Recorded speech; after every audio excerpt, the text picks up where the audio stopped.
Right now, somewhere in America, a worker is checking their bank account on a Wednesday night and wondering whether buying coffee tomorrow is a bad financial decision. At that same moment, someone earning $350,000 a year is looking at their own balance and wondering why they still feel broke. Both situations are real. Today, we are going to walk through the major income levels in the United States, starting at minimum wage and moving all the way into elite six-figure territory. We will look at approximate taxes, take-home pay, and the lifestyle each salary can realistically support in 2026. Let us begin at the bottom. The federal minimum wage is still $7.25 per hour, although many states and cities require significantly higher wages. At $7.25 an hour, working 40 hours per week, you earn roughly $15,080 per year before taxes.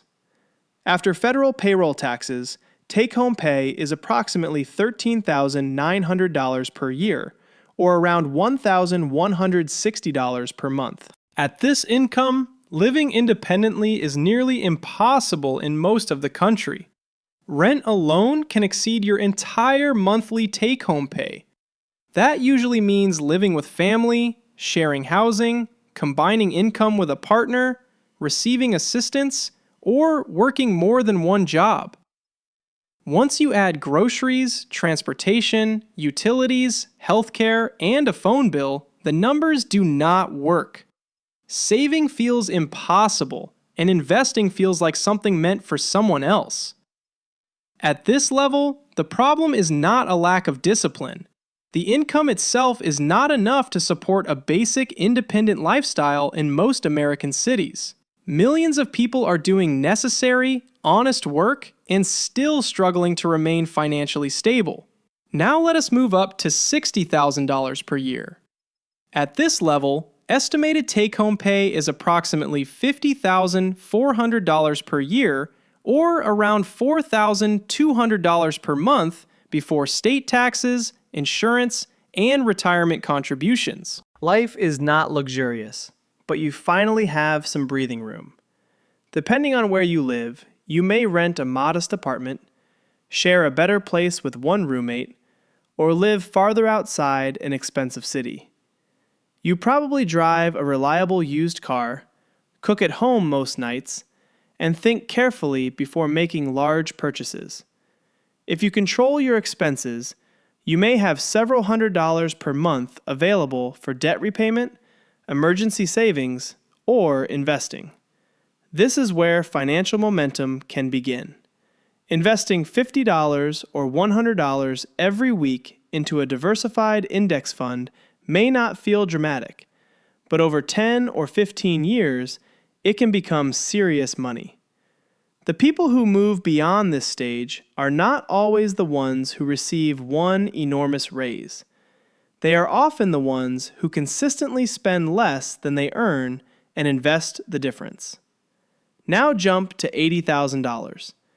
Estimated take-home pay is around $65,100 per year, or roughly $5,425 per month.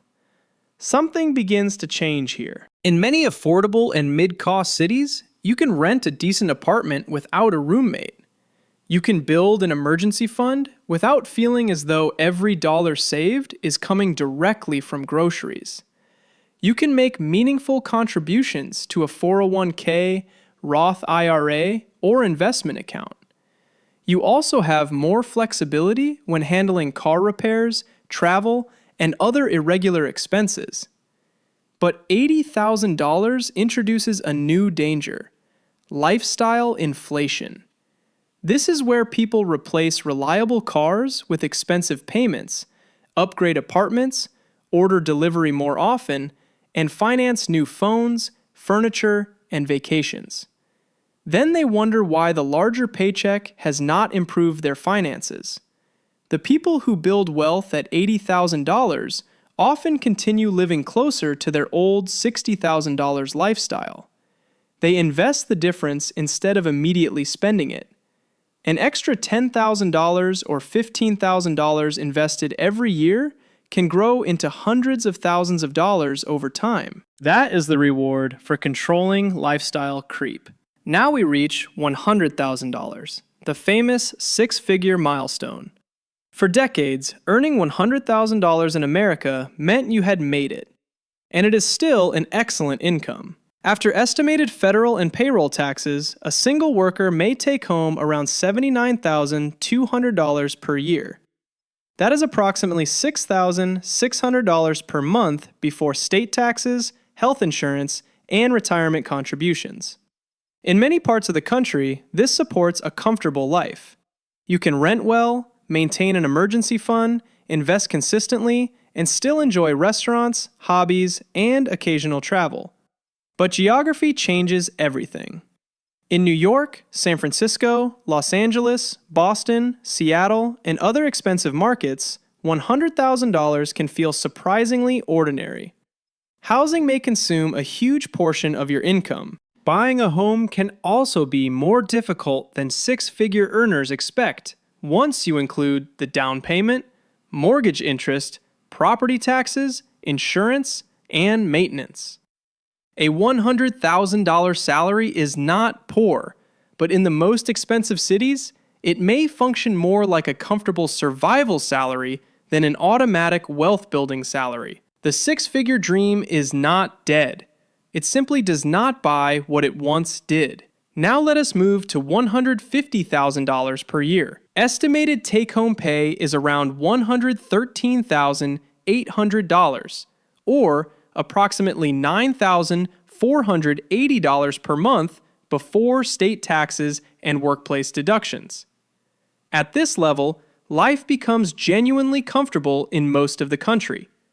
You can build a full emergency fund, contribute heavily to retirement accounts, travel, and still invest thousands of dollars each month.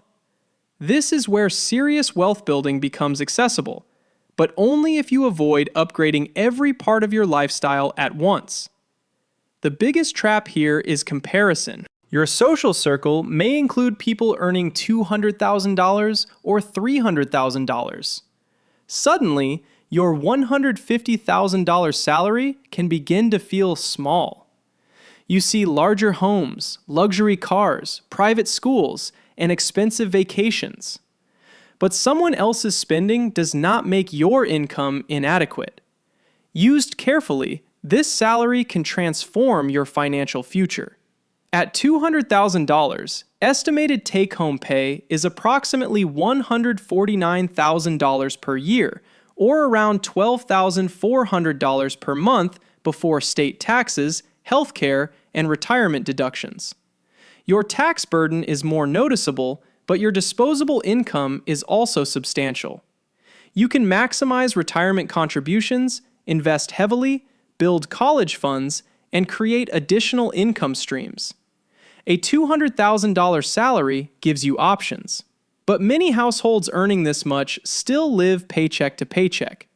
A large mortgage, 2 expensive car loans, private school tuition, frequent travel, and credit card payments can consume almost any income. The salary is not always the problem. The permanent commitments are. Now let us talk about $250,000. A single employee may take home around $183,000 after estimated federal and payroll taxes. That is roughly $15,250 per month before state taxes and workplace deductions. At this level, tax planning becomes increasingly valuable. Retirement accounts, health savings accounts when eligible, tax-efficient investments, charitable planning, and appropriate business structures can make a meaningful difference. Lifestyle-wise, $250,000 is unquestionably a high income. In most parts of America, you can live in a desirable neighborhood, drive a good vehicle, travel internationally, and still save aggressively.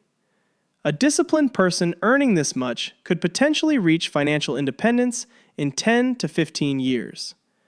But someone who expands their lifestyle to consume the entire income can remain trapped indefinitely.